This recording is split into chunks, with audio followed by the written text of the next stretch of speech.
I am here in beautiful Leicester Square in London. This is where all of the movie premieres happen. It's where the red carpet gets laid out, and on Friday and Saturday nights, it's where there's a lot of West End madness. I don't come down here very often, but for you guys, I thought I'd show you a little bit about the town I live in and the show that's named after it. So here we are, I'll be walking around, you'll see some of the movie theaters, etc., etc.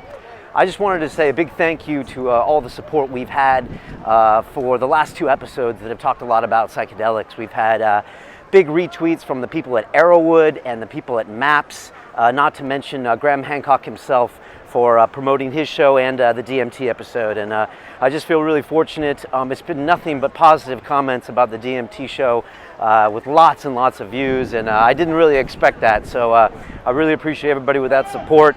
It was a really personal story of mine, and I hope that resonated with you and makes you just think about these things more often. You don't have to go smoke DMT, but maybe it's good that you know it exists out there now. So hope you enjoy that.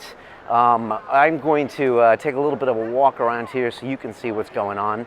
This week on the show, we have a man by the name of John Quilter, and it seems that Jamie Oliver has found this guy recently and put him on his YouTube channel called FoodTube. And John is called the Food Busker, and it's not obvious what that means, especially if you're not from London, because I don't think people in the States know what a busker is, but it's basically a guy that plays music on the subway or the tube or on the corner and gets paid for it, whatever you want to pay him. And I think he started cooking this way at a place in the South Bank where he would cook and you'd pay what you think the meal is worth.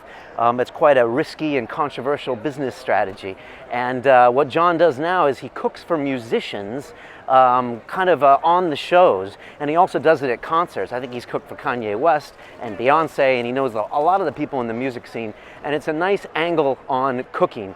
And to be honest, I was really surprised to meet the man behind the guy on YouTube, because as most of us, including myself, you get an impression of someone from what they project as far as video, but when you sit down with them, you sometimes find someone completely different. And John has been up and down. You know, he's a food guy, and the natural playbook of a chef is to cook, work at a restaurant, get your own restaurant, blah, blah, blah, succeed, get a cookbook, go on television and yell at everybody in the kitchen. But, you know, John took a different path, and he had his restaurant. It was Michelin rated, and, you know, he gave it all up, and now he's simplified his life. And I really like his mentality on the whole thing as far as managing your ego and your goals versus being present in the moment and being part of real life happening right now. And it's something that I constantly struggle with, and I'm guessing you constantly struggle with as well. So I hope you enjoy this episode and stay tuned for John. We also had the lovely Samaya Jamil as a co-host. You would have first met her as one of our first guests. She runs a site and a service called Pukka Paki, and she promotes Pakistani food. Yep, I said it. It's not Northern Indian or Southern Indian. It's Pakistani food, and she took that word Paki, which has some sometimes bad connotations in this country, as a racist term, and she uses it in her cooking. And really nice to have Samaya there. She's been really successful with her cooking business, and she was a great co-host to have. Asked John some tough questions, as usual. So hope you enjoy.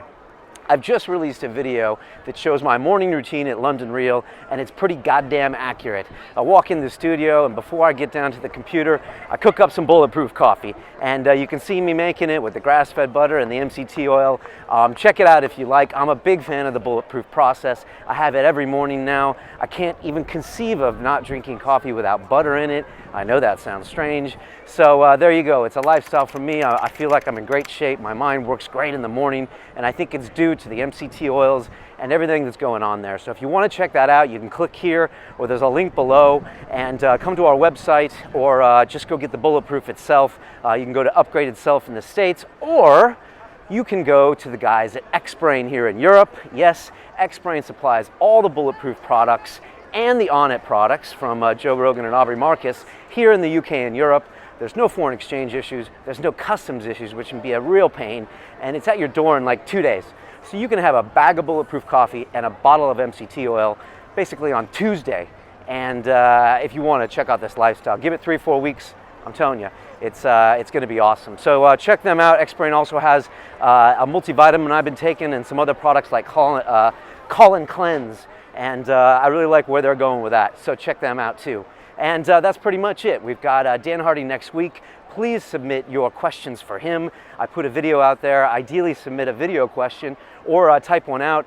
Dan's a deep guy. He's a complex individual. I love it. The fact that he's a UFC fighter is just a bonus, but I really want to meet the man himself. Behind the fighter, really. And I think we're going to be talking mainly about non-fighting things. He's a very introspective guy, and so we're really looking forward to that. Very pumped.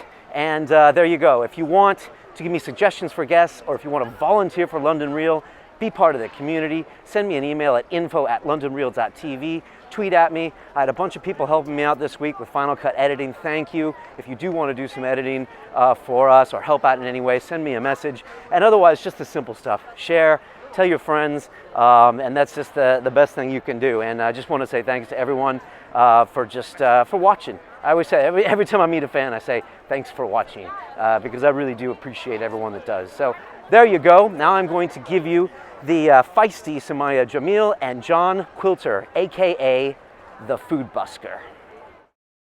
All right, I say we do this. You guys ready? Yeah. Cool. Okay, let's do this. This is London Real. I am Brian Rose. My co-host today is the lovely Samaya Jamil, who left her job as a city solicitor, I believe, about the same time that I started London Real, just under 2 years ago, to go after her true passion, which is cooking, and she created Pukka Paki to spread the love of Pakistani food. It's quite a niche there. Yeah. Yeah, okay. She was one of the original guests on London Real like a long time ago, like 18 months, and one of our most popular shows, and she believed in us back when no one wanted to come over here, you know? Now we have to keep people like Russell Brand out of here. And so thanks for being here. Thank you for inviting me. And our guest today is Mr. John Quilter, a.k.a. the Food Busker, who brings his two loves, music and food, together. Kind of like a Reese's peanut butter cup, right? Kind of. You've got a new video series on Jamie Oliver's Food Tube, which is pretty much his YouTube channel, where you cook for famous musicians outdoors on the street. Do I pretty much have that right? Yeah, sometimes at music festivals, sometimes in their studio, but yeah, kind of like flash mob style-y.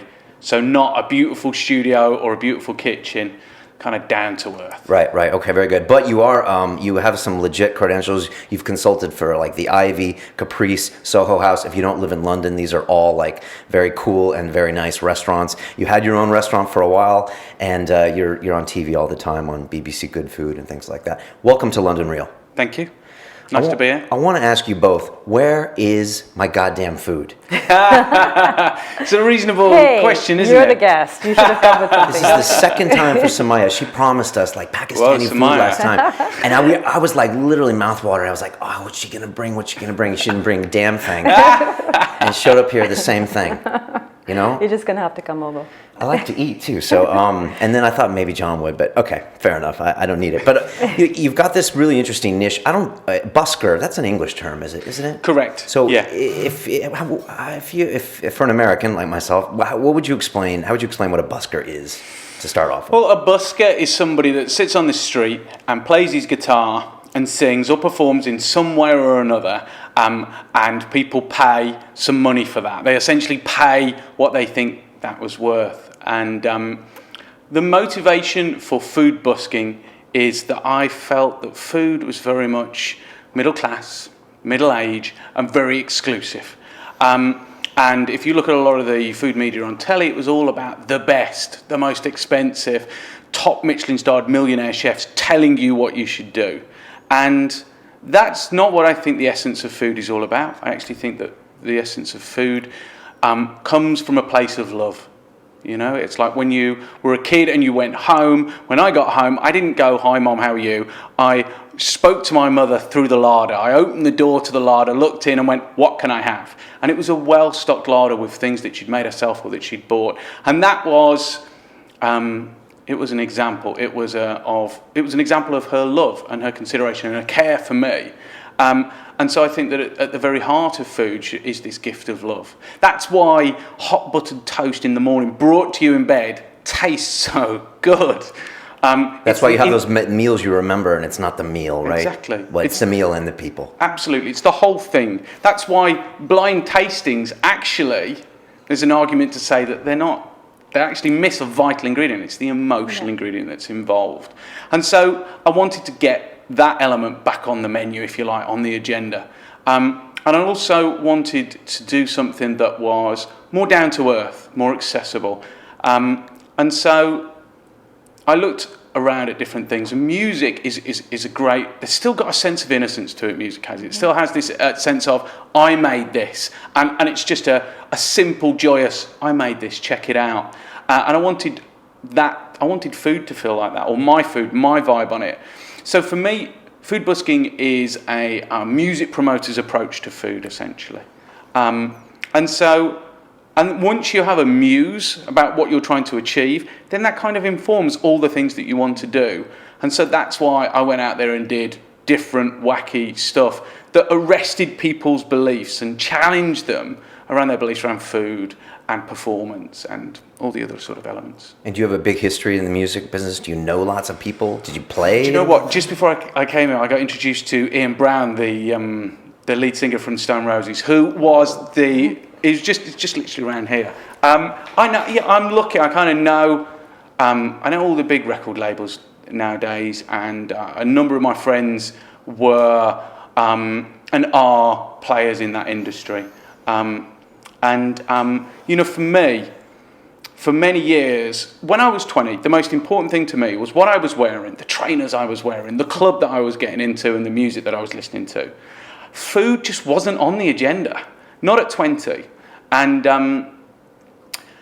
it's kind of like, if you look at popular culture, it is music, it's comedy, it's fashion, those things there. Food has never been introduced into that area. It felt foreign and not right, and it felt middle class and middle-aged. That's radically changed. Since the bubble burst in 2009, because we pursued, I think, small luxuries like chocolate and coffee and cupcakes and that sort of thing, coffee has been introduced to this area. And for the first time ever, it's now standing toe-to-toe with music, with fashion.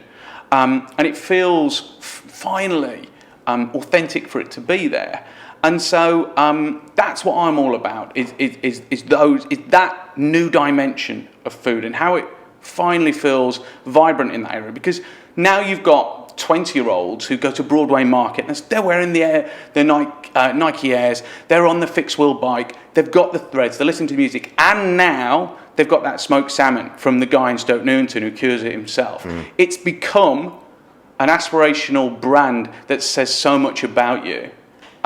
And that's what food busking's about. It's about that fresh, vibrant, young approach to food. Okay. And not to jump right into Jamie Oliver, but I was just thinking of The Naked Chef. My stepmother in America used to love watching that when he was just this punk kid, and he was living somewhere around the East somewhere, and just, I'm assuming that's the guy you're kind of describing now in Broadway Market. Essentially, I think that's actually a bit of it's interesting. A lot of people think that Jamie sits at the top, and he does in so many ways. And then you've got the Michelin star boys, and you've got people like Gordon Ramsay and all these other chefs. And it tends to go out in a pyramid way, where there's only one Jamie Oliver, but there's lots of these Michelin starred boys. And but actually, Jamie it's incredible, really, how he has just maintained such a strong level of goodwill out there. But it kind of goes that way, more expensive, more Michelin stars, that sort of thing. And it's like that. And I like the idea of flipping that upside down, and it's everything south of Jamie Oliver now. So food, it's changing so radically, and it's the most exciting time to be involved in food. But it's now it's about food entertainment. The days of the celebrity chef aren't numbered, but there's a new kid in town, new kid on the block, and that is this kind of food entertainment, which is what food busking is. People like DJ Barbecue goes out on Jamie's channel. It's using food and comedy, food and entertainment, food and fashion. And Jamie definitely kicked that off. There's no doubt about it. All right. Well, we're definitely going to talk about celebrity chefs, because we were talking about before you came on. And we will get to that, because it's such a loaded thing, the celebrity chef. And I think everyone has a lot of opinions about it.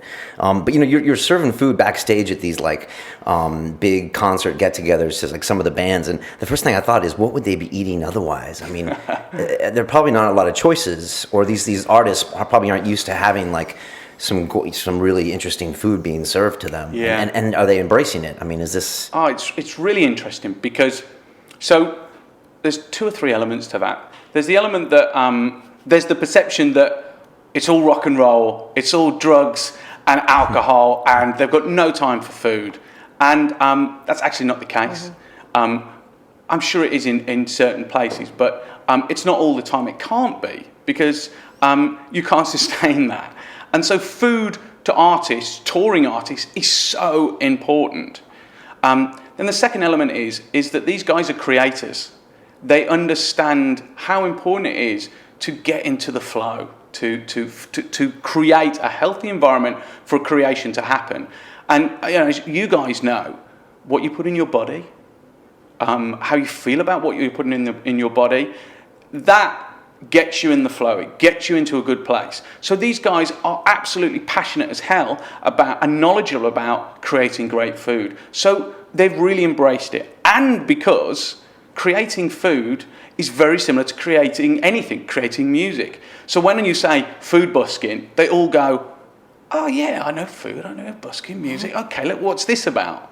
And I've been bowled over by how it's embraced by them, that they're so keen. And I guess it's this. Food busking is inspired from watching all those rubbish interviews on a Saturday or a Sunday around music, where you see them in different hotel rooms with different presenters asking the same questions. And it's when the presenter messes up or the guest just has enough and just goes completely off track that you love that. That's the bit you love, when something goes wrong, because it's different and you see another side to that. To the presenter or to the guest. What's great about food busking is that if I'm cooking something for you, then our relationship automatically changes. You move into a grateful, inquisitive role, and I move into an authoritative role. Now, if I'm doing something that you've never seen before, or it's your favourite dish that you've always wanted to learn, your guard completely drops. You're on leaning over going, what's that about? And your guard has gone. And I can ask you really interesting questions. I can get to you in a way that hasn't happened before. It's a completely different format. So what you get is a really authentic, genuine connection that only food really fosters. Because at the end of the day, it's that way. You come around to my house and I'm going to feed you, and it changes the relationship immediately. And that's what's really exciting about it. It's just the ultimate way to get to the quick of things. And I didn't realise I was kind of like developing these skills through 20 years of being a restaurateur, because within like 7 seconds, I need to make an authentic, genuine connection with you, and I've never met you before. So you would walk through the restaurant, and I perfected over years. I've been able to do that. And that's not something that's contrived. At its heart, again, it has that genuine, authentic love, essentially. And I think it's passion as well, because if you love cooking, and I think you just really, it's when someone eats your food, they can feel your passion in your food, and Exactly. that's a connection that you can't make by just saying, oh, I love to cook, or I'm passionate about it. You just really just get that feel from when you eat something that's been made with that, the love, the passion, the excitement, Absolutely. and seeing someone's face like totally light up by eating something. Oh my Exactly. God, that tastes like my grandmother used to make it, or this is something I've always wanted to eat, like you said. My question to you is that all the busking that you do, who pays for all this food? Where does the money come from? I mean, obviously you're feeding like a whole bunch of people. When you do like go on like a set or something for music or something, do they pay you for it, or do you do it?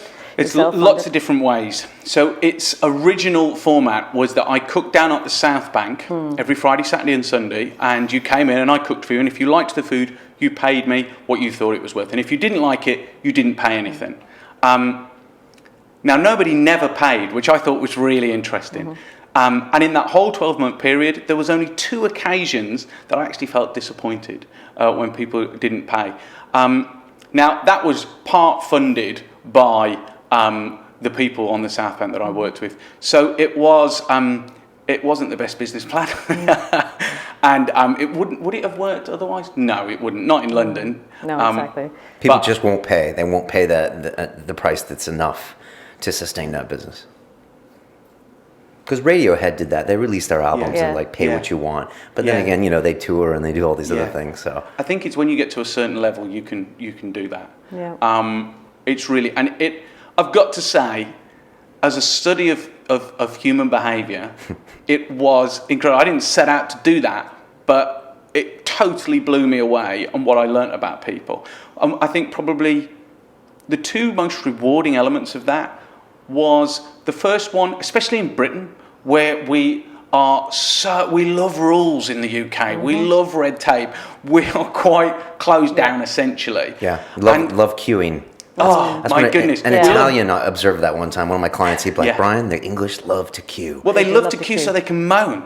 Yeah, Brits yeah, but it's love all a about good the moan. moaning. Say again. It's always about the moaning. It's always like, you got to do this. Oh, but that's so annoying. And it's like, why are you doing it? We've got the best weather and everybody can't moan about Yeah, the and now weather. they're moaning it's too hot. Like, okay. I think everyone moans. I but, know, everyone moans, but there's a brilliant. kind of a moaning. So We hanker for So you it. haven't answered my question. So who's funding it now? Like, And what did you as learn in- about British culture as well? Oh yeah, that as well. Okay, But I really want to so- know what happens now, like when you go to Let the me come places. back to Yeah, yours. yeah, yeah. Yes. Okay, so in terms of the two big lessons or the two big rewards, the first one was seeing when you walk into a restaurant, there are a whole load of tacit rules, social rules that you adhere to, and especially if you're not accustomed to those or you're not well-heeled, let's say, then they can be quite daunting. You know, where do I sit?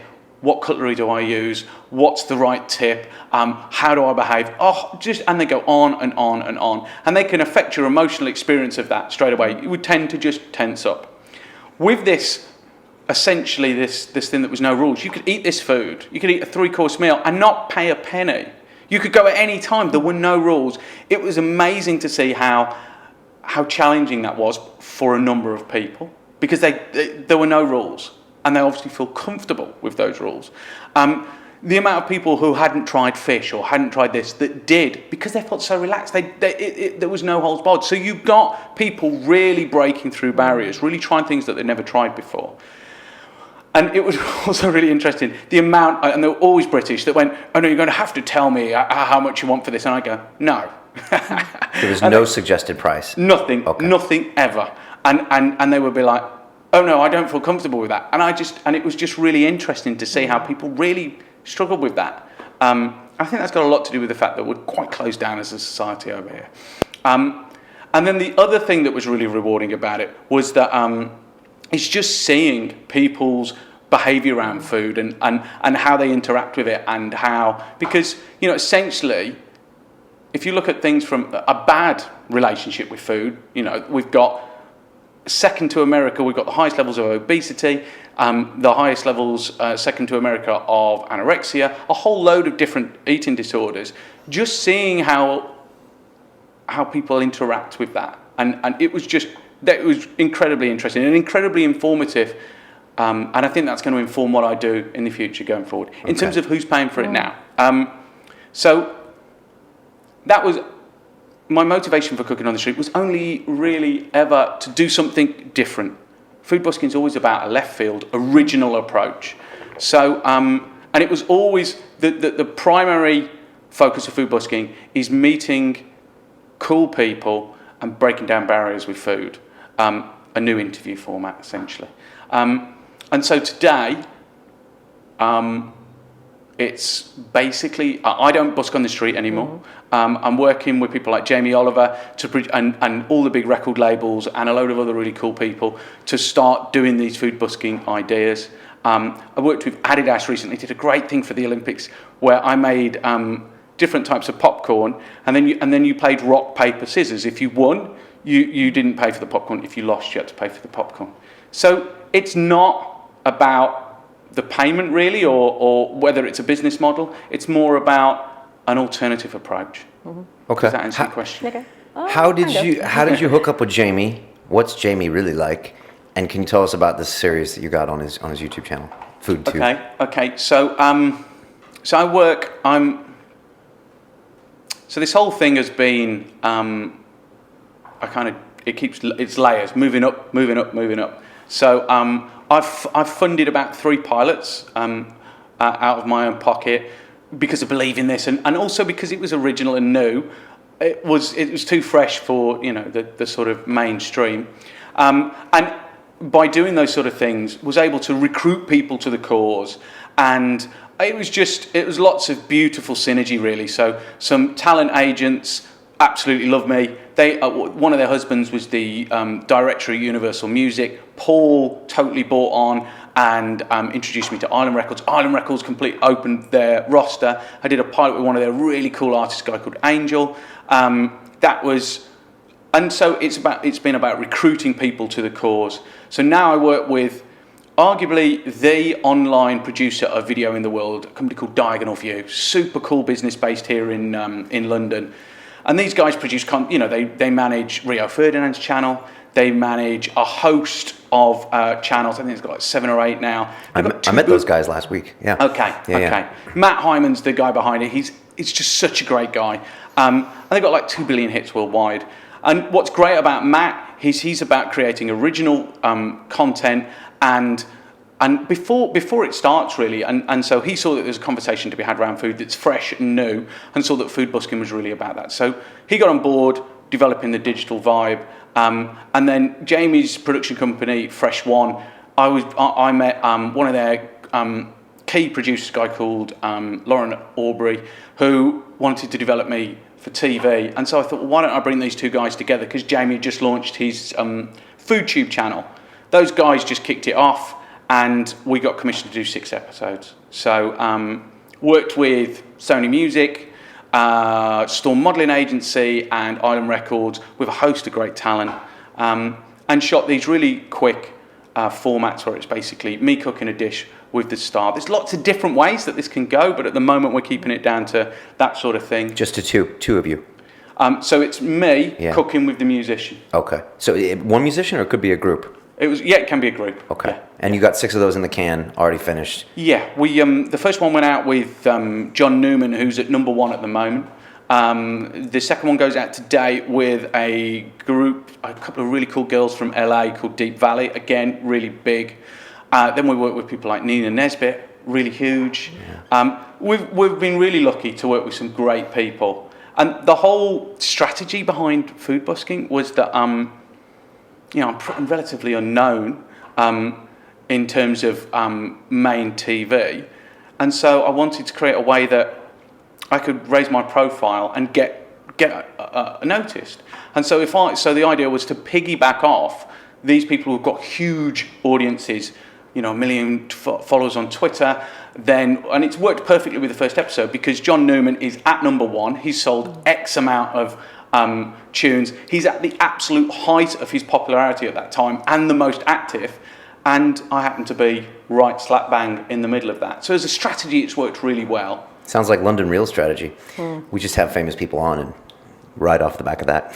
So it's a great strategy of doing that. And it's interesting now because a lot of people are choosing YouTube as the platform to get their media out there. I mean, you were saying your pilots wouldn't have been picked up by the Food Channel. When we started London Real, we were like, oh, let's get on TV. And like a year ago, I was like, I don't want to be on TV. What's the point? Yeah. I don't want to have to worry about it, get renewed. I can get a good audience by being on YouTube and just being digital. So, and Ricky Gervais now has started his own YouTube channel. And they asked him, a buddy I know runs his channel, and they're like, why are you on YouTube? He's like, because I can put up whatever I want. Totally. I can swear. I don't need all this stuff. Yeah. He's bringing back the guy from The Office, and he's teaching guitar lessons as that guy, and he's never brought that character back. So there's a lot of creativity. It's so exciting because the middle road, which is TV, can be really confined. Also, London's ahead, really, as it always is, in terms of how we view our media. I don't know about you guys, but I watch 100% off my laptop these days. I don't really watch telly. That's very much a common trend in London, not so much as you move out. That's the same, I guess, in most places. But I think for me, the guy that most excites me, that really showed how it can happen, is Jamal Edwards, who's the guy behind SBTV, which effectively completely eroded the power base of MTV by just going out there with a load of honest, authentic passion and interviewing these guys, his musical heroes, getting to know them. Pure passion based, that's it. Just, I love this and I care about it. And him, like a load of other YouTubers, have been offered the opportunity to go to the mainstream and have gone, no thanks. I can earn just as much, if not more. I have complete editorial control, and you have more opportunities to monetize or to turn your product into a 360-degree brand. that's exciting. And I think it's also like how, like long time ago when I did start the food thing and I was still working, I used to blog. And I mean, I still have the blog, but it's not primarily my work. But initially blogging, people had time to read blogs, and even stuff with like what you do, like actually have time to read. People don't have attention span Agreed. anymore. And it's like people want to see something visual. Yeah. And sometimes I struggle with that, but it depends. It's a very small minority of people that have the patience to read stuff. That's why sometimes I think if blogs, if you're going to have one, is more visual and that entices you more to stay on and actually read. And if you're doing something like that you want your voice to be heard, I think, sort of vlogging and stuff like that's really, really big. Agreed. And I think that you speak about authenticity and passion, and that kind of pure passion thing only really comes across when you able to vocalize it to people. Yeah. And I think that with what I've seen of yours, and you can really see that passion. And I think my question to you would be like, do you think, like, the food world, and do you think that passion aspect of food has now escaped, and it's more about, can I be the next big thing? Yeah, can I be this? Can I be that? And suddenly I feel, and I see this because I'm in the industry as well now, is that people have started to lose the passion angle, and and the authenticity, and they started focusing on other things, like, how do I become big? Maybe I'll not be, I won't hold on to my integrity. I'll do anything to get there. Now, how do you keep your integrity alive, and how do you keep your authenticity alive when you're tempted by all these different things that you can become popular? I think that's a great question, and I think that it's such a good question because I'm asking that so you can help me out with my dilemma with that one. You really want to know the answer. Oh, I want to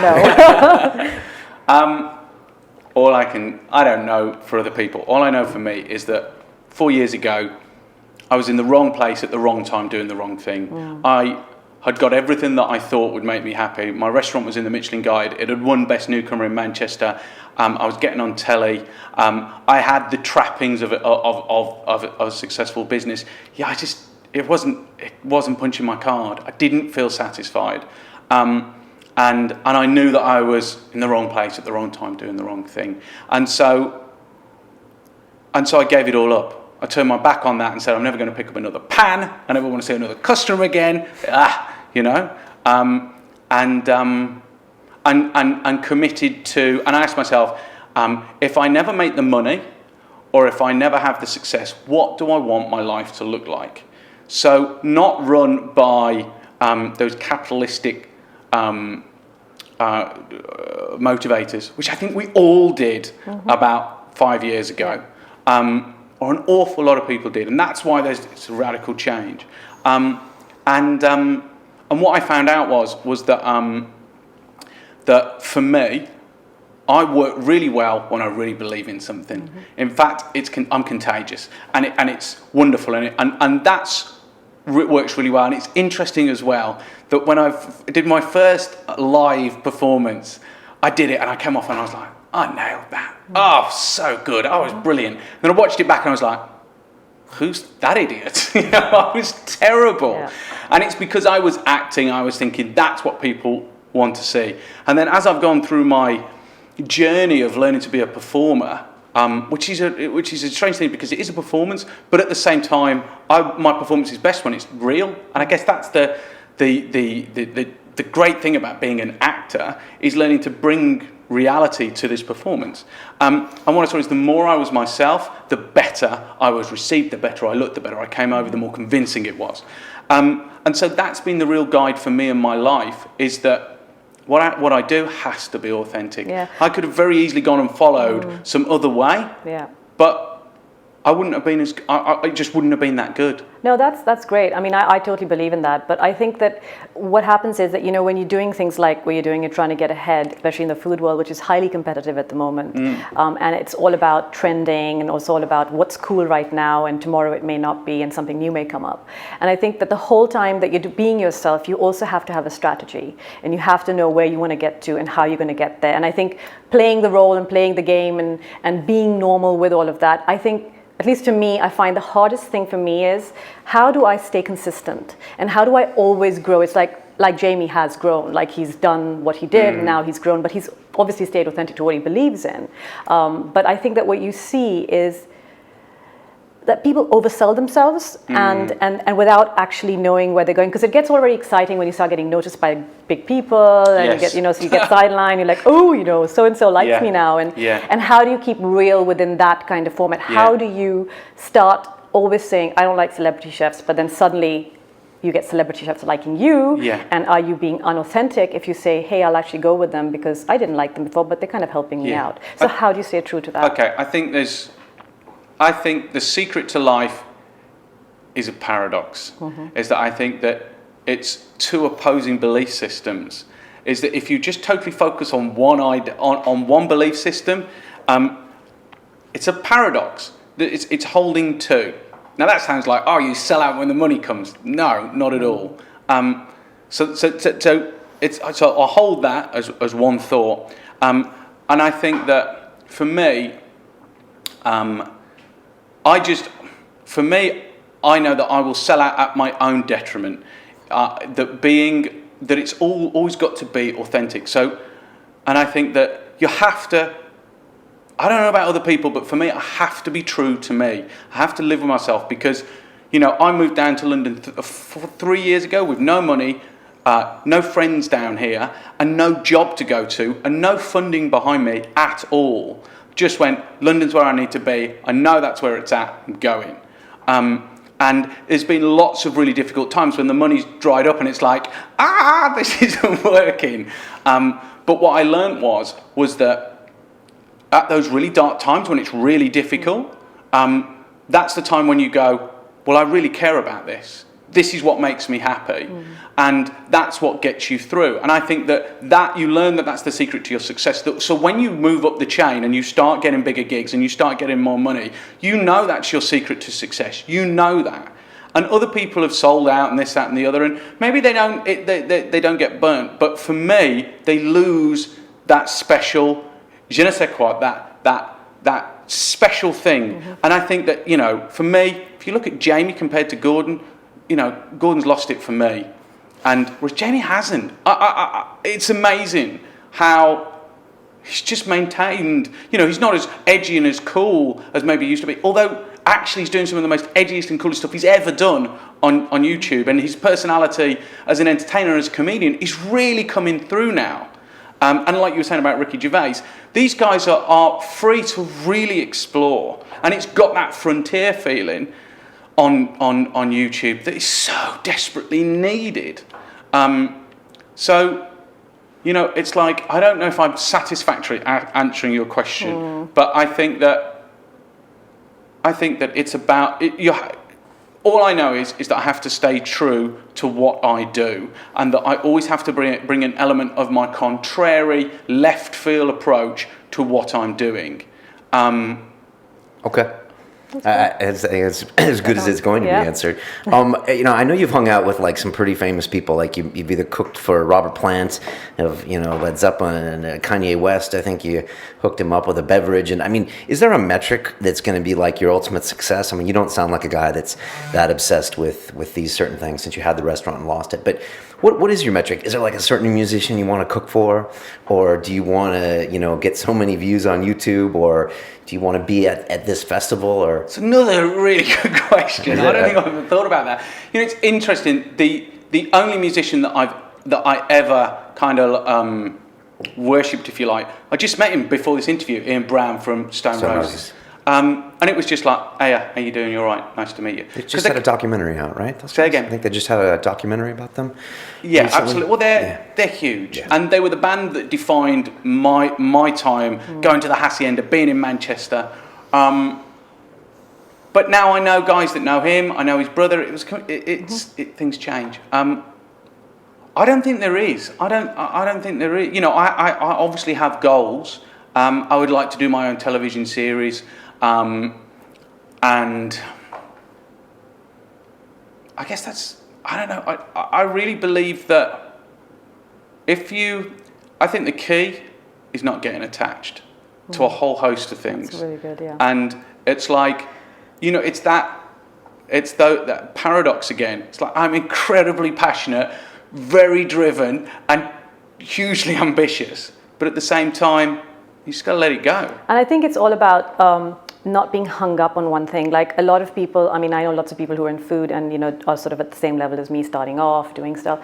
And they have this obsession with wanting to, say, get a cookbook or get a TV show or whatever. And, they just make that their only goal. And I think that is the wrong thing to do. You have to have a direction within yourself as to how you want to grow yourself. Absolutely. And I think that is what you need to focus on.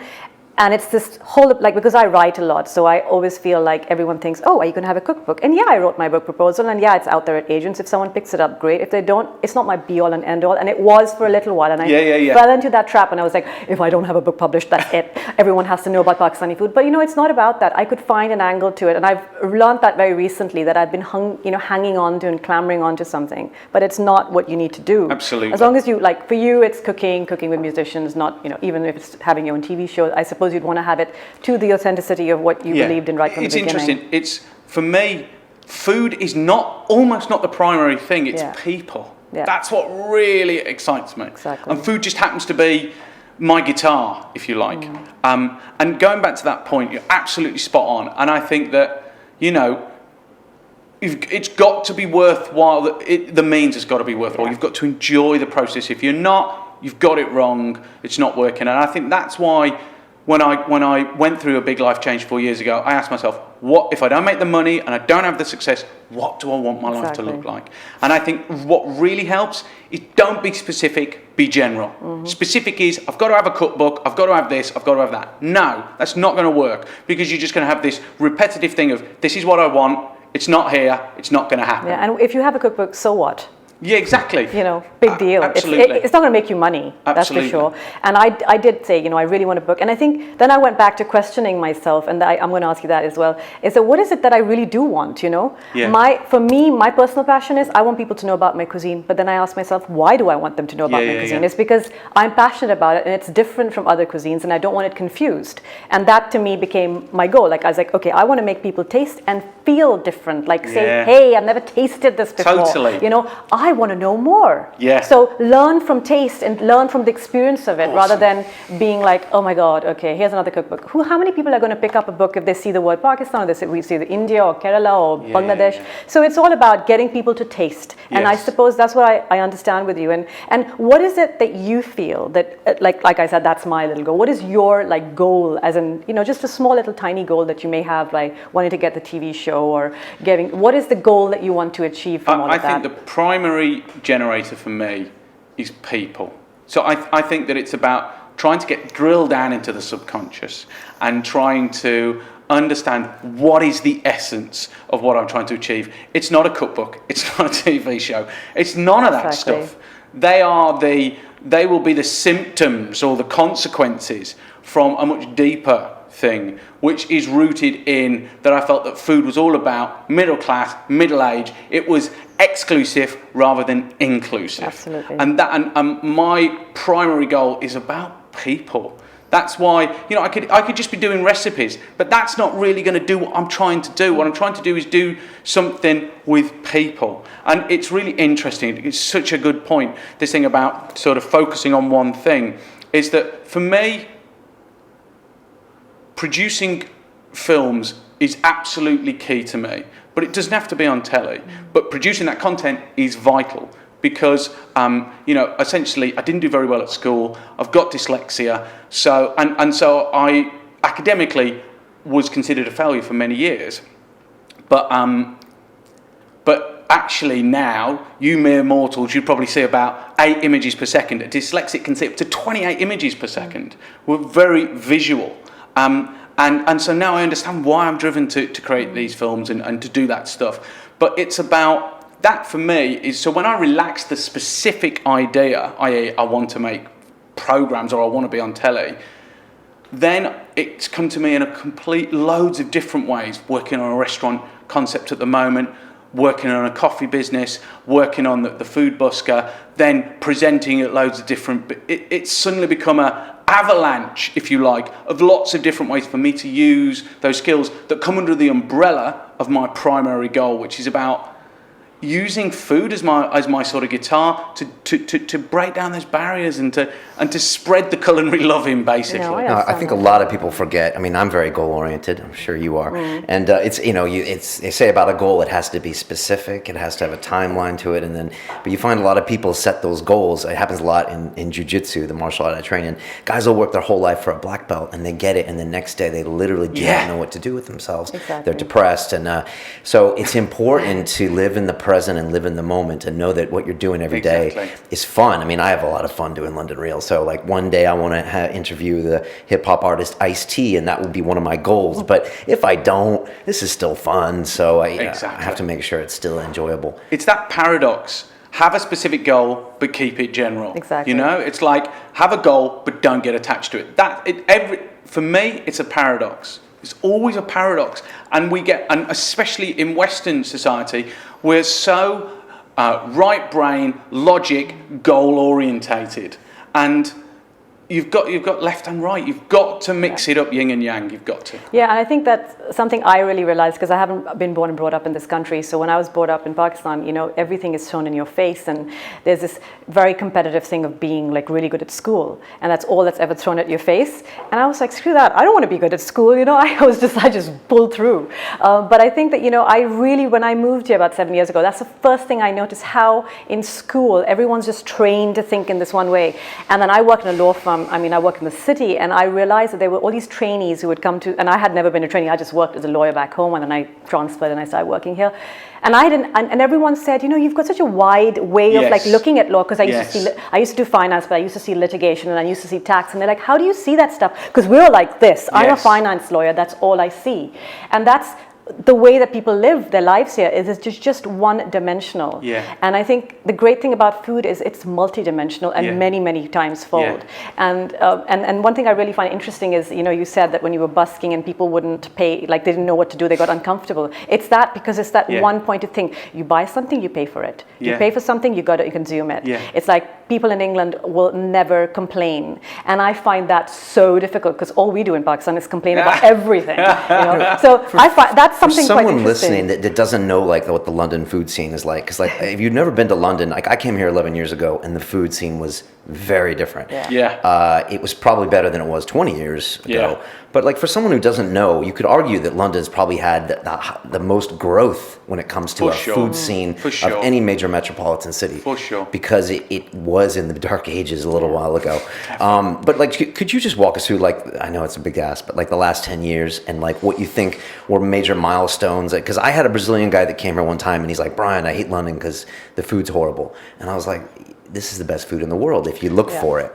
So in a nutshell, if it's possible, so basically the Britons are a bunch of drunk Vikings that like going around the world, getting into fights and nicking stuff. That's what we've done for the last 100 and God knows how many years. Not saying the word, but maybe 500 years. Maybe longer. And so at the end of the Second World War, we're essentially bankrupt, and whereas the rest of Europe went back to their culture, their agriculture, and the culture around food, we pursued America's approach of convenience and manufacturing of food. We essentially lost our amazing culture. And what you'll remember is, before the Industrial Revolution, there was the Agricultural Revolution. We taught the world how to farm. There's more breeds of livestock in this country than any other country in the world. There's more types of fruit, veg than any other country. We lost that because of what happened after the Second World War. So then you have this unique situation where 20 years ago, when I'm growing up, is that we were going for an Indian or a Chinese or an Italian. That's the only place in the world that was happening. We were never going for an English. You couldn't go for an English 20 years ago. It's ridiculous. That was a unique situation. And that bred what I like to call the great British inferiority complex around food. So what that meant was, if you feel inferior, but you have something to do about it, you try to raise yourself up and look down because you actually feel inferior. So then cheap travel comes along. So we were going over to Spain, bringing like, oh, look at this wine, it's in a basket, or or like it's in a basket, or it would be like lasagna or whatever. So again, we're the new age Vikings now, bringing all this stuff back to the UK, and then we would go about learning Italian, about French, about Chinese. And that's what we've done. So with this, it's just the same behaviour that we've had for the last 500 years. We're just doing it in a different way.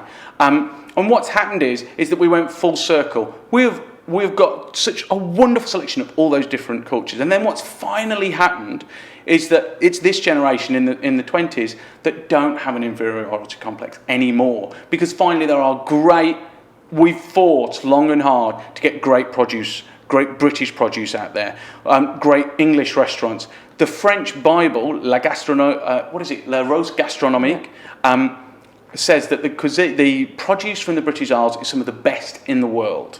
Because we have a unique geography and climate here, that's meant that we've got incredible produce. And so finally, you've got these kids who, they don't have a chip on their shoulder anymore. And there's no rules. And that's why London is the most exciting place to be, because the rule book's out the window. You can do whatever you want, and you can get it anywhere.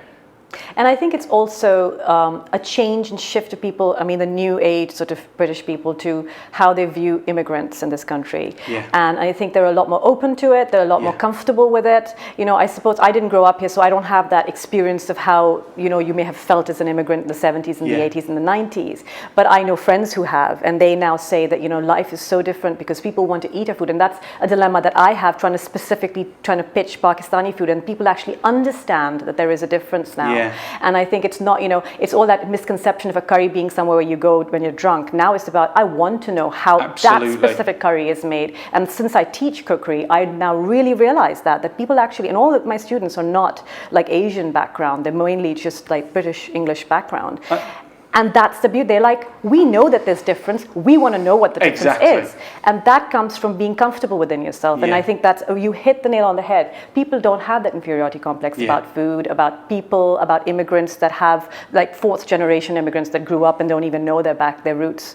And I think they want to know about them. They're actually comfortable enough to know about them. And that's the I think that's why food is the most effective way of breaking down barriers. And it's like, that's what I saw with music and food, is it doesn't matter what class you are, what culture you are, what country or language you come from or speak. If you put a top tune on, you've got us nodding like this. If you put a great bowl of food down, you've got us, and we move to this universal language of and, you know, and we stop communicating in the very limited format of verbal communication, and we move to body language and all those other types. It breaks every social barrier. Exactly. When you taste good food, it doesn't matter where you're from. Exactly. It's good food. Exactly. And that is the beauty of why I think food today is the new big fashion, and I think it's probably the only I mean, there is a lot of, I would say, psychophantic behavior in the food world, which I personally have an issue with. But I think there are very few people that keep it real. And not just authentic, but real about what food is. It gives to people. It gives you life, and it gives you happiness. It gives you joy. And it also is there when you're not so happy to pick you up. And I think it's that personal, emotional connection. Agreed. So it doesn't matter where you're from or where the food's from. You might get interested in where it's from after you've tasted it. And that is the beauty, or learned how to cook it and feel enabled that you can do something you never thought you could do. Yeah, I couldn't agree with you more. Yeah. And you made an interesting comment about the sort of breaking the social barriers down. And I think that London, more than any other city, is a massive example of that. I remember, you know, being in cities outside of London and people going, oh, London's actually quite cold. That's not my experience of London at all. Is that I think there's more of a sense of community in London than I've experienced anywhere else. Including Manchester. I love Manchester, and I spent 15 years there, there's such a great sense of community, and it's like when we had the riots. What was that? A year and a half ago. Seeing the different communities come together and protect, like, so for example, the Turks in Dalston, the way they came out and worked as a community to protect their restaurants, and that happened in lots of other different places, and the experience I have on public transport here, and the way that people, it's just I think London is brilliant, but I think food plays a part in that, and I think that it's breaking down those, you know, in Hackney, for example, you can't afford to be proud in many ways, and you're so close together with people. You've got to get on, and there's so much there to explore around those issues. In London, who's doing big stuff with food right now? I mean, if you think of 3 restaurants or 3 people or 3 even movements going on, what comes to mind? It's a good one. There's obviously the street vibe that's happening at the moment. Like the mobile food stands and that kind of thing? Yeah, the markets, the mobile ones, and then the kind of what I would call food raves. Yeah. So where they're bringing music, food, alcohol together, and it's wonderful. For me, I've been trying to recreate the experience of going to the Hacienda in Manchester 20 years ago, and that special feeling. And that was a big club there? it was amazing. Like London has been the most important city for wherever, but because of the unique conditions that came together in Manchester became the most important place in this country and arguably in the world for music around that time. It was a really special experience, and I moved there for that. And I moved to London here 3 years ago for this new food vibe that feels, I call it a food rave, which is, people. And it's that democratic, down-to-earth, inclusive feel that music and food kind of bring together. So that's really exciting. There's lots of really cool people. And it's really interesting the amount of musos that are moving into food. So Dan O'Neill, who's the guy who used to manage Groove Armada, he's doing a really cool event in September, 7th of September, called Meatopia, which is, the best chefs grilling over open fires, a couple of beers and music playing.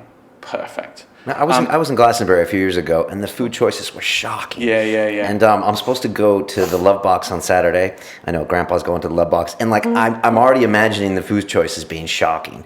Is it that bad? It'll be really interesting to see, because Dan is behind Love Box. So it'll be interesting to see how the food's improved. I'll be shocked if you don't think it's improved. Dan, no pressure. I'm going to give you my review. So you think there will be more choices and For sure. more? Because that would just make that festival so much better. Yeah. No, food has radically changed there, and that's probably the most exciting at the moment. Then you've got, I'm lucky in my job because I get to meet all the top guys. I operate with those guys on the street, but I also present at a lot of shows, so I get to meet all the Michelin starred lads and those sort of gastro scientists. And what's happening in that is incredible. And there's been a massive movement now, which is essentially, you could say, is boiling the bag, which is these water baths. But they've radically changed the consistency. And I think that the biggest trend that I see is the fact that when you get your proteins in now, they're brimed. So they're soaked in a water salt solution, which kind of like ziplocks all the flavour into that produce. And then it's cooked at a temperature no higher than 62 degrees, because at 62 degrees you start leaching all the good nutrients, the protein, all that starts coming out. And so what you're getting is, but that's essentially put it in a zip bag, drop it in a water, put it in for 24 hours. There's no skill involved in that, arguably, but it's delivering the most consistent, wonderful, healthy product that you can get your hands on. Now, that's not to say that there's no skill left. There is, obviously. But that's really interesting. And that's radically changed. And that, we're yet to see, you're beginning to get kit that you can use at home to deliver that sort of food. That's really interesting. I think the chef, there's lots of uber cool chefs out there. But for me, I think, if I had to say the most important restaurant chef the last 15 years, I'd have to say it's Ottolenghi. I think that what he's done is so radical because he's made salad sexy. And it's all about, and you eat with your eyes, it's incredibly beautiful, it's really healthy, you feel so good when you eat it. And you can see his influence everywhere throughout this city. Yeah. And I don't actually think he gets he is now, but for me, I just think that if you need, that's one of the cookbooks that you must have, because, I don't know about you. Inspires you. Totally. I mean, I find I pick up both of, even the old one and even Plenty, and I just feel, oh my God, yeah. And there's the beauty of his food is that it crosses in so many different boundaries of the world, the flavors. Yeah. And for me, it reminds me of home. That it reminds me of the Iranian, Afghani influences in my food, and then the Moroccan. This just, and then even here, you're like, oh, I grew up with that. And he uses good British produce. What's his full name, just so people don't know? What's his full name? Yotam Ottolenghi. Okay, and where's he from? London? I can't remember. But what was interesting is Palestinian. he's either Jewish or an Arab. But what's interesting is the two guys that started it. I don't know his business partner, but one's Jewish and one's an Arab. And I love the way that. And again, it's this love. Food at the heart of it has love. Yeah. And that's what was great about what he did, is that it was just love pumped into that food. And simple stuff, like you're bringing in really fresh, simple Exactly. produce. And I think that's like when grandma made like, I don't know, rice pudding or something. And it used to be like nothing, but at least with us, there were spices in it. But I know here it was just like milk and like maybe nutmeg or something. Yeah. And there's nothing in it, but it's that love that it's made with. Totally. And that is what, I guess no one wants to do all those boring things anymore. They want to do something quite exotic looking, but with such simplicity. And that's what I like. And I think right from, his little deli thing that he started off, I remember when I first moved here, it was just like really small. And when I was a student, I used to always see it here. And I always just liked it not because it was pretentious, but because it was real. In a way of like being presented to be very nice and pretty, but simplicity. And I think that he's just come across with the simplicity and the love, and that's what people miss. Okay, let's talk celebrity chefs. Okay. A little bit of My time pet left. And I'm going to choose one right away. I took a client to the Fat Duck, to Heston Blumenthal's restaurant maybe 8 years ago. And I'm so glad I went, and we had this crazy meal, and we had the iPod in the shell, and it was like all these crazy tricks played on your mind, and it was wonderful. And Heston came out, and he took a picture with me outside, and he was the coolest motherfucker there. It was just awesome. He was complimenting my watch, and he's like, actually, I don't like coming to the tables, because when he was like, when he had his first restaurant, he said he was kind of going out to say hi to the people, and someone thought he was like a lowly chef, and he was just kind of hovering by the thing, and someone was like, what do you want? Would you leave us? And so he was always timid with people. And then he had shows on BBC, and had these beautiful cooking shows where he would cook these dishes, and he would kind of go into the molecular thing. And lately I see him on TV, and he's making like a 3-story tall cupcake in the park. And Heston, I love you, and I'd love to have you on the show, but it seems like you're losing your mind a little bit. And I don't know, maybe you're having fun, and who am I to say? I'm doing a show in a Shoreditch studio, but like he's lost me a little bit, and I feel like I don't know what he's doing. I don't know if he's just branding himself or he's just doing these crazy stunts, and I don't feel like it's about the food anymore. So, am I wrong? And how do you feel about celebrity chefs? How do you feel about Gordon Ramsay or these other ones? Be careful, because you might have to work with these guys. That's a very tough question. I don't know. It's one of those questions. Or am I just hating? If they want to do what they want to do, it's a free world. They should be able to sell what they want to do, or sell what they want to sell. I don't know. I think that we've got to remember that this is food telly, and in many ways it's quite restrictive, and they don't want to be too bold. They tend to stick to a format and very slightly change it. So I guess that's why Heston's doing these things. Heston is one of the most important chefs and has made a global impact. I did a demo with his head chef from his pub, and I could not believe what they did for this fish stock, which was literally, it almost glowed, and I'm sure that it was singing while I tasted it. It was incredible. So in terms of his contribution to cuisine, it's incalculable. He's amazing. In terms of what they're doing on telly, what you've also got to remember is that what happened is that these top chefs were seen as the way to change our habits around food, and so they play a massive role in changing the food culture in this country. Like Jamie's school dinners and going to the States. Absolutely, okay. and also championing local produce, artisan producers, all that sort of action. It's radically changed, and it's given us a sense of pride back in our food and on the world stage. So it's huge. Okay, who's your favorite celebrity chef, and who's your not so favorite celebrity chef? Oh man, another loaded question. If you don't answer these questions, I'm going to ask Samaya. Okay. I have fixed opinions favorite about celebrity that. chef. I have to say Jamie, but let's see if there's somebody else. Who else? Oh my goodness, who do I really like? It's so difficult to say because there's so many different ones. But let's try and. I can't tell you. I really can't, because it's like saying what's your favourite food. It really is. But let me think. I'll try and come back. All right, so my favorite and least favorite celebrity chef. When I say this, I'll be very clear about the fact that I never want to emulate. I never emulate. Like I always think they're great, and what they've achieved is fantastic. But that's it. I don't want to be like them. I think my favorite. It's really hard. I like writing, food writing. So I would have to say, to me, the one person that means something with food writing and presenting and the kind of recipes is Nigel Slater. Yeah, I was just about. Okay, so Nigel Slater to me keeps food She beat real. you to it. You should always speak up. You had your chance. Nigel Slater to me speaks real food. Yeah, agreed. Unpretentious, simple, champion of British produce. I Yeah. love British produce. I think it's Yeah. absolutely fantastic. And I think he's understated and he keeps a low profile, even though Agreed. he has a huge profile. Yeah. So I think he's insular, but he's not, and I think that to me, and he doesn't try to be anything. He is, he just comes on, he just does his thing and he leaves. Also think his writing is provocative, it's sensual, it makes food a sexy experience. Okay, Yeah. worst. I don't think anyone's worst because I think everyone has something to give. Okay. So I don't really think, I may not like them personally, but that's just a personal What opinion. characteristics don't you like in a celebrity chef? When have they gone too far?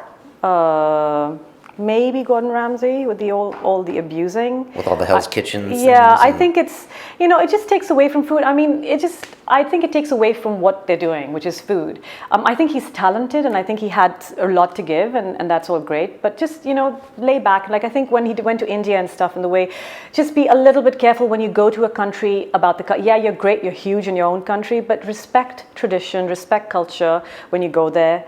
That to me made me lose some respect, and I don't like to lose respect for people, but Yeah. just be a little bit careful about how you treat people. For me, I think that, I always come back to this, is love at the centre of what you're doing, and I don't think it has been for some time with Gordon. Yeah. And I've got to be honest, there's a lot of food TV that I just cannot watch. I don't watch any. Yeah. I refuse to watch Agreed. food television. Agreed. I can watch the stuff on YouTube because it's fresh, it's original, and it's new. And I think that that's the thing for me, is that it's time for a change. It's time for some original, no holds barred, not heavily formatted action. And now's the time for that. And I think that you're going to see that stuff online, and then more and more hopefully Quick on TV. question: What's your feeling about MasterChef? These are really unfair questions. Answer, I like answer Greg and carefully. John. Of course you do. No, they're good. They are good guys, and John's got an amazing history, and so is Greg in terms of what they do. For me, again, I don't watch it, and I don't watch. I haven't watched it. I don't watch any of the competitions because it just doesn't speak to my heart. It speaks to an awful lot of people out there. Great British Bake Off got the highest viewing figures. I think it's like 8.5, 9 million people watch that. It's huge, and baking is huge, but it's not where my heart's at. For me, it's time that you've got the celebrity chefs, and it's move over celebrity chefs. It's time for the food entertainers to turn up, and that's what I'm trying to do, and that's what there's a load of bunch of other really cool original people out there that want to do something different. And for me, it's about getting away from this exclusive, like look at MasterChef, it's all about the best, who's the winner, the tension up, the producers talking to the contestant going, what are you going to do if you lose? You're going to feel rubbish, aren't you? And it's like, it's that's all part about of the entertainment, but I think personally get I would get very intimidated by those kind of questions, and I'd lose my belief in myself. I don't really think I want that. It's cynical. It's not real. It's not real, and I don't like that. And I don't like Nigella coming down at 4:00 in the morning, looking and going, I'm just having a chocolate pot. It's like, bollocks, are you? What the hell's a camera crew doing in there? And it's just rubbish. I can't stand her. Anyways, all right, I got to ask you a couple London Real questions before we wrap up. And here you go. You might have heard these before. If you could pick up the phone and make a call to the 20-year-old John Quilter and give him a piece of advice, and it can't be, keep going, John, you're doing great. What would it be? Have faith. Have faith. Okay. Care to expand on that? I think that it's hard if you're a guy who's driven. I guess it's the same for girls as well, but I don't know how girls feel. I know that how I felt when I was 20, and I've always been really ambitious, always knew that I had something to give and do, and it wasn't happening in my 20s. I was doing well, I was running restaurants and this, that and the other, but I never felt, satisfied and I guess I get downhearted. It's like keeping the faith is about realising that it will be revealed what your role is. I believe that that in life, especially in the Western society, we're taught that it's up and over. And actually, more often than not, it's down and out. It's about sitting and waiting rather than working harder. And listening, because I believe that in time your life will inform you about what you should be doing, where you should be going, and what you want to do might not have been created yet, might not have been able to happen. It's like what I wanted to do around food couldn't have happened 3 years ago. People didn't get it. They're just about beginning to get it now. That comes back to that earlier question about, staying true to yourself and sort of not selling out, is that I get a lot of reward from just doing what I'm doing. A lot of it hasn't paid any money at all. In fact, I've thrown money at this, but it's an investment. But I get an incredible amount of reward from just doing the things that I do. But that's an investment in a long-term thing. It's a body of work that spans a lifetime and that will deliver, and it's just beginning to pay dividends. So keep the faith. Okay, that's a good one. On that same note, what's the best advice you've ever been given? I think I've been really fortunate to work with some really big people. So like Sir Terence Conran, Raymond Blanc, some other big ones. But I think the guy that probably inspired and informed me the most was this legendary music manager called Gary McLaren. He used to manage Sasha 20 years ago, who was the worldwide DJ at that time. He was plugged into the Hacienda. He ran Shelley's, which was this super cool club in Stoke. And he now manages a DJ called Mr. Scruff. He does lots of really cool stuff for like Adidas and whatnot. And he's got a business up in Manchester called Teacup. And I've helped him with that business intermittently over the last 5 years. Gary, he also set up the Music Managers Forum, which basically went global. So if I want to speak to Stevie Wonder's manager or Prince's manager, I just speak to Gary. And what's cool about Gary is that he has a real... It's the difference is that everything in life boils down into either love or fear. And that it's that idea of having a love approach. Even when you're scared and you want to go, no, we should do this. And he's just got a real great approach to business. And I'm just trying to, it was lots of nuggets along the way, really. But essentially, it's about sort of having a sense of responsibility, being open, being responsible, all those sort of basic things that are real stereotypes, but they're all bloody true. Okay, deal. Last question. To the 20-year-old that's listening to us right now who wants to be a celebrity chef one day, or wants to be like Samaya that's created her own business around a specific type of food, or like you who's doing food busking, what advice do you give them as to how they can get there? Okay, I've got two pieces of advice that really sting out to me from two really successful people. The first one is Paul Smanecki, who's the digital director of Universal Music. And when I met him 2 years ago, he said to me, look, what we say to new bands when they come to us, they say, don't worry about getting signed. Just keep producing the content. Just keep creating. And what you're essentially doing is you're building your back catalogue. So when you are discovered, when it does click, when it does happen, there's this whole world to discover about you. And that's the story is so bloody important. And I took that to heart, and now I'm in that situation where that's beginning to happen. I got my first proper commission, working with all these incredible people, and now people can see what I've done for the last 2 or 3 years. They can look back at my career in restaurants. They can see I've worked with Adidas and these other really cool things and done original things. Seen I've cooked on the street. When I was cooking on the street 2 years ago, often I would wake up and go, what the bloody hell am I doing? I'll be lucky if I just cover my bases this weekend. What are you fucking doing? But now I look back and people go, that was so original and so cool. And then the second thing is a comedian called Adam Riches, who won the Perry Award at the Edinburgh Fringe 2 years ago. I employed Adam as a waiter 15 years ago in Manchester, and I promptly sacked him about 12 months later. and we became firm friends ever since. Adam has had a 15-year career, of which he only started making money about a year or so ago when he broke through on the Edinburgh Fringe. This guy has thrown money after money, written different gigs. He's gone for it. Since he won the award, he's done the most amazing things, like flying over to LA to meet Will Ferrell. Really cool stuff. And the piece of advice that Adam gave me, which I think is universal and an awesome piece of advice that is for everybody, is that he said, the reason that I will make it is not because I'm more talented or because I've got better contacts. It's because I will not give up. Is that I will keep chipping, and other people that are more talented than me will give up. And it's as simple as that, is that you cannot give up. You cannot ever give up on yourself or on what you believe. And that's why it's so important to find out, let life inform you about what you really want to do. Because if you're in the wrong place at the wrong time doing the wrong thing, when it going gets tough, you will give up because you don't care enough. Whereas if you listen and you take the time, life will inform you, then you'll find yourself in the right place at the right time doing the right thing. And when the going gets tough, you will not give up. Because you'll keep the faith in what you believe in. Exactly. And that just keeps you because going. the reward is in the process, in what you're doing. It's not about Great making the advice. money. The money will come. Powerful advice from the food busker. That's awesome. How can people get in touch with you? YouTube, Twitter, Facebook, all that stuff. Where are you? Just put Food Busker in or John Quilter in, and that'll direct you to Twitter, Facebook,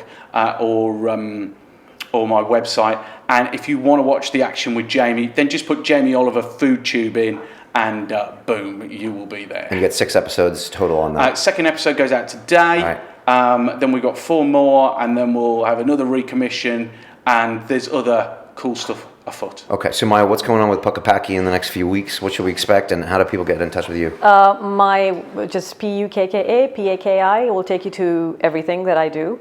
And I have some exciting things happening. I am teaching at a really prestigious cookery school, has been around for a long time, called Divertimenti. I have a class there on the 23rd of October. So that was really great Is that the real deal? Yeah, totally. Yeah, Okay. and I cooked in Sophie Greekson's school a couple of months ago, and hopefully be doing that again. So I do my own private classes, another one coming on the 31st of August, which isn't far from you guys. I've taken a back seat on things like supper clubs, not doing them anymore because I think they're done to death. Everyone does them. And they're yesterday's news. And I think what I'm just doing, I've just sent my book proposal, so that's something to look out for. But I'm writing for lots of magazines, which is really exciting. So that's exciting things happening. Recently became a guild member of the Food Writers Guild, so that's been really fabulous. Recognition to me as something that's consistent is what's important. So just keep looking out, and there'll be more to come. I think staying too niche is not too good. Making people realize there's a lot more around it is what's really good. So there are things that are happening with me with the teaching aspect that's really good, and that's where I want to take my business. Is maybe one day have my own cookery school. So let's see. I always see you in the press. I'm like, Jesus. Press. Really? It's like a media machine. I mean, like, always seeing you like flying to Ireland to be in like interviewed by this person. Then you're on what's the woman's cooking show that you were on? Madhur Jaffrey. Right. Yeah, I was on her cookery school show last year, and I'm in her new cookbook as well, my recipes. She's probably like, well, she's been amazing, and she gave me a lot of really great advice, and I've taken that on board, so that's really helped. that's cool. Every time I think I'm crazy with what I do and like left the city and do it, I'm just like, Samaya did it too. Well, we had that bonding thing. We did it exactly at the same time. Yeah, really weird. Yeah. Yeah, and it's kind of both have kind of taken off, and it's just kind of cool to see. And it's funny, actually, I was with our we share a personal trainer, at least we did at one point, and Matt was like, he's like, you and Samaya, they're the only people that actually did what they said they were going to do. Nice. He's like, everyone else has these business models. Are they going to do this? Are they going to do that? He's like, they keep doing the same thing. You have to plunge. You just take that plunge. And you say, For sure. you have to give up on the aspect of money being everything. Totally. And it's really difficult living in London. But you Yeah. know what? You just say, hey, what the hell? I'll just do it. Totally. Yeah, it was scary at the time, but yeah, no regrets now. I get to meet cool people like you guys. Yeah. John, thanks so much for coming on. You're not what I expected. Isn't that horrible to say? No, you're actually Down and out. You're a genuine guy and a deep thinker.